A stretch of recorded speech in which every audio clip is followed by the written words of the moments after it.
Hey everybody, welcome back to my channel. I'm Jesse Nealand.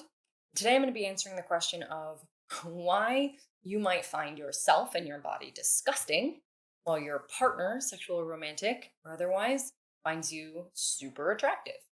This is a dynamic I see all the time in my clients, especially among women who sleep with their partner with men. They will report feeling disgusting. They look in the mirror or they touch their body or whatever it is. They get a sense, ugh, I am disgusting, I am unattractive, I'm ugly, they just get that really, really negative body image going. And then they discover that their partner is like trying to sleep with them or is like, damn, you look so good, and complimenting them or wanting to touch them, wanting to, be near them. And it's super confusing. And so they'll sort of move through the process of how can it be true that I am obviously disgusting and they don't see it. They don't think I'm disgusting. Or they'll say, obviously I'm disgusting, so they might want to sleep with me, but they also think I'm disgusting. And then it's a really, really negative head trip that happens of like paranoia and anxiety. Really, really stressful. So what I want to talk about is to give you the analogy for why this happens.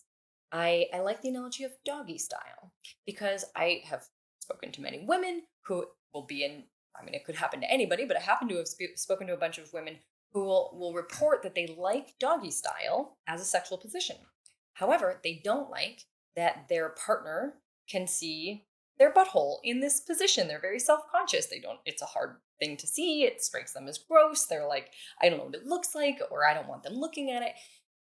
It's a very vulnerable position. And so even if they like the way it feels, they'll often say, I don't do it though, because I don't want them to see that thing. Or there are other positions it's very common in. But what I like about this analogy, this position, it's something in which disgust and arousal are highlighted as mutually exclusive.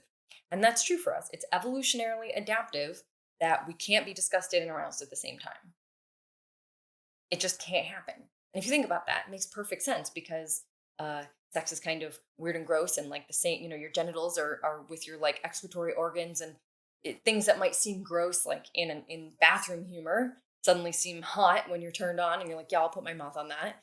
And all of this shift happens when we get turned on, and it's like a positivity bias almost, as opposed to our normal negativity bias. When you get turned on, your brain starts to focus on what it likes, what it wants, and it just stops focusing on what is gross or what is, it needs to be avoided. So in doggy style, your partner is most likely, assuming they're into it, like just blissed out looking at your body and how hot it is, looking at what's going on, and just being really, really into it. They're not thinking about anything being gross. And then you, in your mental attention, are thinking, oh my God, I hope they don't think that's gross. I hope that, you're like thinking about something that sort of disgusts you or makes you feel self-conscious, and now you're completely not present for the sex, you're not enjoying it, you're not able to connect to pleasure the same way. You basically can't be as aroused because you're in a disgust place, and your partner is like can't be disgusted because they're in an aroused place. This happens all the time, and of course it's just like one little example, this doggy style example, but I hope it highlights what's going on a lot of the time, especially for somebody who resonates with the self-objectifier body image avatar, which if you haven't seen my 4 body image avatars, the work on it, you can go back and see my other videos. But that's somebody who is really often thinking about themselves through the lens of like, what is somebody else looking at? What do they think about what they're looking at? They're seeing themselves through the eyes of someone else. But unfortunately, they're not doing it very accurately because they're in a disgust place a lot of the time. And their partner's not usually in a disgust place. They're usually more in an aroused place. So this is where this thing happens. And it can be really helpful just to remember that it probably happens to you as well when you get really, really turned on. You're not thinking about, oh, this body part or that body part is gross, or I wish I would change this. You're not thinking about that. You're just thinking like your attention is drawn to like, oh my God, that person's eyes, that person's arms, that's so hot. You're focused on what's hot. And that's how it works. That's how arousal works. And the same thing is happening in reverse.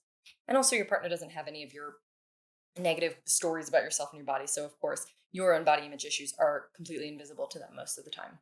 So, it can be a really helpful reframe for yourself if you're really struggling with feeling gross or disgusting, especially with a sexual or romantic partner who is expressing desire and you're like pushing that away or feeling really confused by it.